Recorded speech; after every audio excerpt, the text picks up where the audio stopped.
without a laptop. Sorry. Now for the audio-visual part of the show.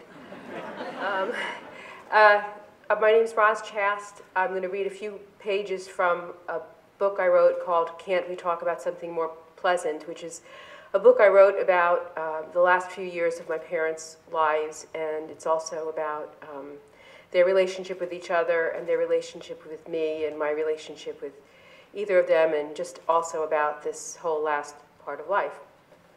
So, here's what I used to think happened at the end. One day, old Mrs. McGillicuddy felt unwell, and she took to her bed. She stayed there for, about 3 or 4 weeks, growing weaker by the day.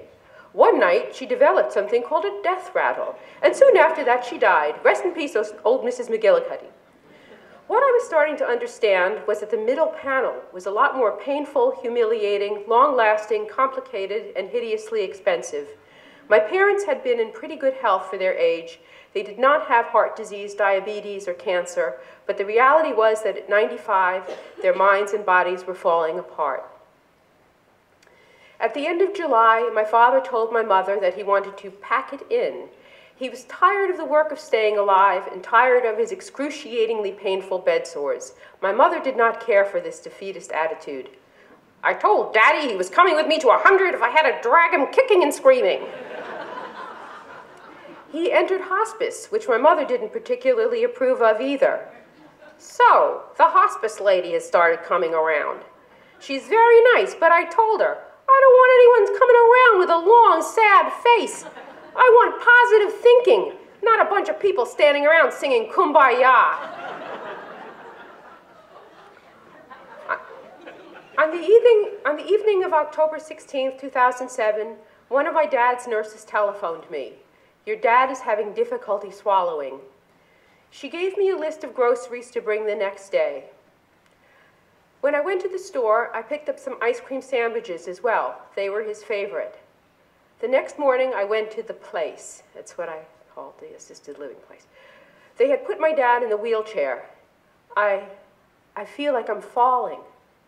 I tried to feed him some ice cream sandwich. He seemed very, very tired, and Aide and I moved him to the bed. I curled up next to him and held his hand and patted his forehead. I tried to telepath to him how much I loved him, and that I knew how much he loved me, and that we were good, and that it was okay to let go. He said this to me, "What's Nina doing?" Nina is my daughter. I said, "She's playing her banjo." He smiled and fell asleep. It was our last conversation, but I didn't know that then. I rejoined my mother, who was in a dither. We have to call downstairs and get them to deliver lunch for Daddy. We have to get him some soup. There was some serious denial going on. Mom, did it ever occur to you that Daddy may be actively dying? This did not go over well. I do not like to talk about death, and I will not talk about death. My father seemed comfortable. I was meeting a friend nearby for lunch. I'll be back around 3. At around 2:15, my phone rang. Your father is passing. I knew it would happen soon, but not that soon.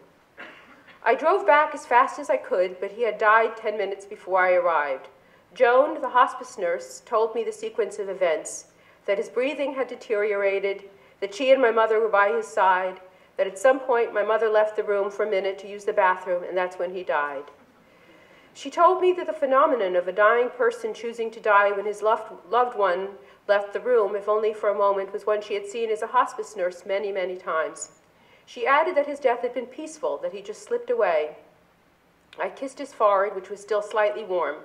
It was so clear that he, my dad, was no longer there. He was gone, gone, gone. Someone called the funeral home. They came to take the body away. Someone told me to sit with my mother elsewhere so she didn't have to witness the removal, so I did. I brought my mother back to my house so she wouldn't have to spend the first night without my dad alone. That's it.